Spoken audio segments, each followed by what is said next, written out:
मेरे प्रिय विद्यार्थियों, गणित के एक वीडियो में फिर से आपका स्वागत है।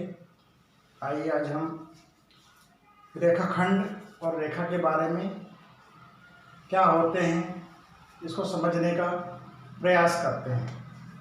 चलिए, रेखाखंड क्या होता है इसके बारे में हम देखते हैं।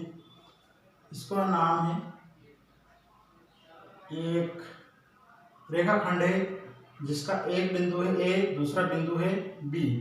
ये कहलाता है रेखाखंड ए बी।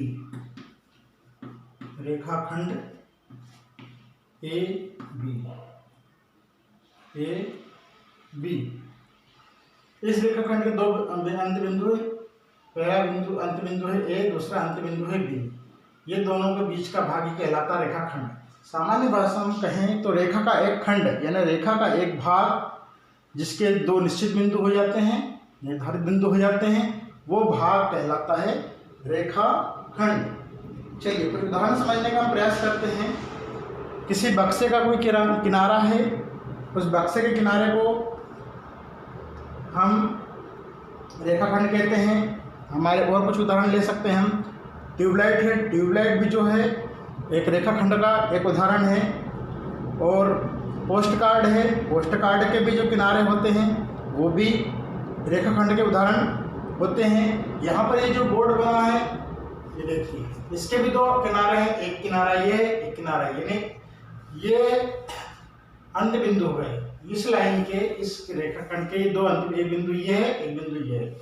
ये दो अंत बिंदु हो गए, मतलब ये भी एक रेखाखंड है। इधर देखेंगे तो इसके भी दो अंत बिंदु है, कि नीचे वाला एक ऊपर वाला, इसलिए इसको भी रेखाखंड कहेंगे। सिर्फ इनका नाम देना पड़ेगा, कुछ भी P Q R S A B जो भी आप नाम देंगे वो रेखाखंड वो कहलाएगा। ठीक है, जैसे हमने पी क्यू नाम दिए तो रेखाखंड पी क्यू लिखना पड़ेगा। अब गणित की भाषा में इसको हम इस प्रकार से लिखेंगे ए बी, और ऊपर ए से ये जो आड़ी हमने खींचा है ये भाग, ये जो कहलाता है रेखाखंड। इसको गणित की भाषा में कहेंगे रेखाखंड ए बी, रेखाखंड ए बी। ठीक है, तो ये हमने रेखाखंड, जिसे अंग्रेजी में लाइन सेगमेंट कहते हैं, इस लाइन सेगमेंट के बारे में हमने पढ़ा है। ठीक है, कुछ उदाहरण भी देखे हमने, जैसे ट्यूबलाइट है, बॉक्स का किनारा है, पोस्ट कार्ड है, अभी आपके सामने बोर्ड है। ठीक है, टेबल भी ले सकते हैं, टेबल का भी जो किनारा होगा वो भी रेखाखंड होता है। अब हम इसके बाद देखते हैं रेखा के बारे में कि रेखा क्या होती है। रेखा यानी कि अंग्रेजी में इसको कहेंगे हम लाइन। लाइन क्या होती है? अभी हमने पढ़ा है कि ये रेखाखंड है। ठीक है, इसका नाम दे दिया हमने ए बी। अब ये दो जो अंत बिंदु, इसके आगे यदि हम इसको बढ़ाते हैं बिंदुओं के माध्यम से, इसको यदि ऐसे आगे बढ़ाते हैं, इधर बी को आगे बढ़ाया आगे तक, इधर ए को इस तरफ बढ़ा दिया आगे तक। अब ये जो आगे तक चले बढ़ाए हमने, ए को भी आगे बढ़ाया, बिंदु बी को भी इसके आगे बढ़ा दिया, और आगे कोई निश्चित बिंदु नहीं रखा गया इसके लिए, आगे तक इसको विस्तृत किया गया है, तो ये कहलाता है रेखा। रेखा का कोई भी अंत बिंदु नहीं होता, रेखा का अंत बिंदु नहीं होता, दोनों ओर अनिश्चित रूप से विस्तृत होती है, दोनों दिशाओं में। रेखा दोनों दिशाओं में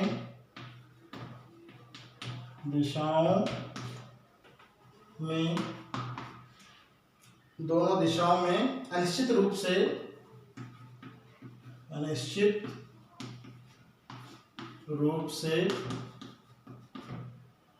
विस्तृत होती है, मतलब दोनों ओर जाती है, इसका कोई भी अंत बिंदु नहीं होता है।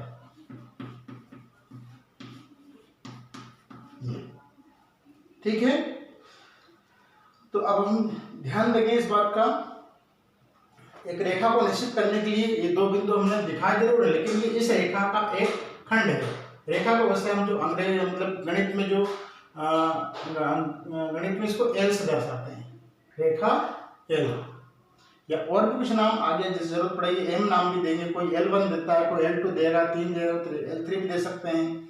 यहाँ एक ये रेखा है L, इसके ये जो दो बिंदु निश्चित हैं ए और बी, ये इसका जो भाग है ए और बी के बीच का, ये कहलाता है रेखाखंड। लेकिन इसको यदि हमने आगे बढ़ा दिया तो दोनों दिशाओं में, तो ये कहलाती रेखा यानी कि लाइन। इसको स्मॉल एल से, स्मॉल लेटर जो होता है एल, उसके द्वारा इसे व्यक्त किया जाता है गणित में।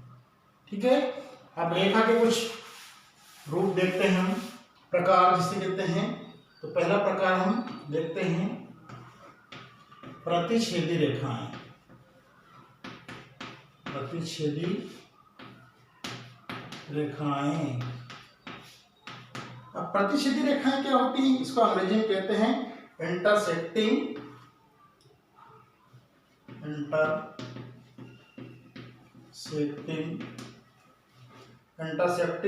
लाइंस।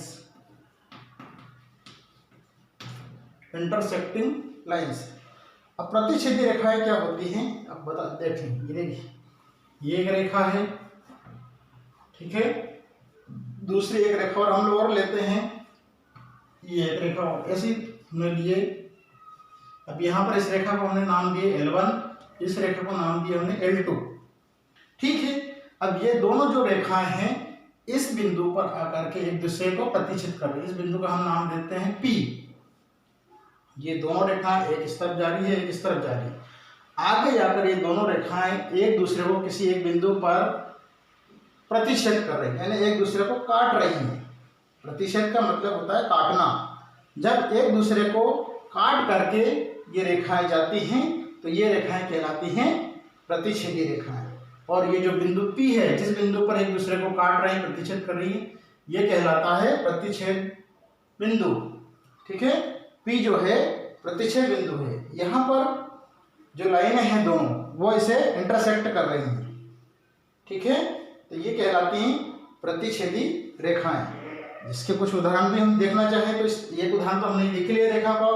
दूसरा और उदाहरण बताएं, एग्जाम्पल, यानी उदाहरण। अंग्रेजी का जो लेटर है X, जो अंग्रेजी का लेटर होता है X, ये भी है प्रतिच्छेदी रेखाओं का एक उदाहरण। अब ये देखिए, ये रेखा जो ऊपर की तरफ गई है और ये जो आड़ी रेखा है, यहाँ पर ये दोनों एक दूसरे को प्रतिच्छेद कर रहे हैं। तो ये जो ऊपर वाला बिंदु है हमारा, ये भी कहलाएगा, ये भी रेखा एक प्रतिच्छेद बिंदु कहलाएगा और ये रेखाएं भी प्रतिच्छेदी रेखाएं कहलाएंगी। जैसे आप किताब का कोई पेज ले लें, किताब का कोई पेज ले लिया हमने और वो भी एक दूसरे को आगे जाके प्रतिच्छेद कर रहा है।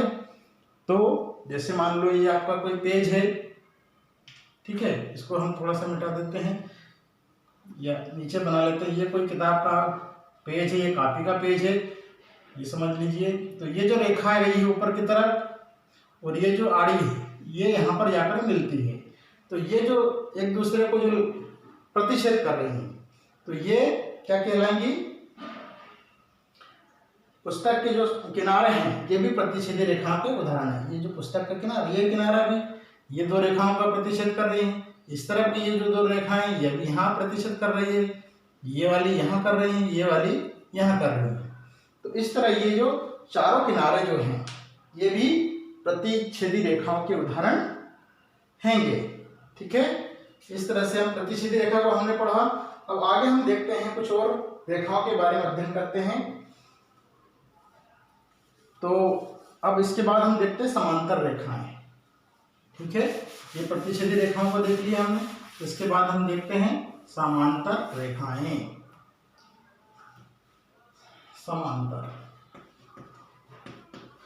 समांतर रेखाएं, इसको अंग्रेजी में क्या बोलते हैं? इसको अंग्रेजी में बोलते हैं पैरेलल लाइंस। PARALLEL,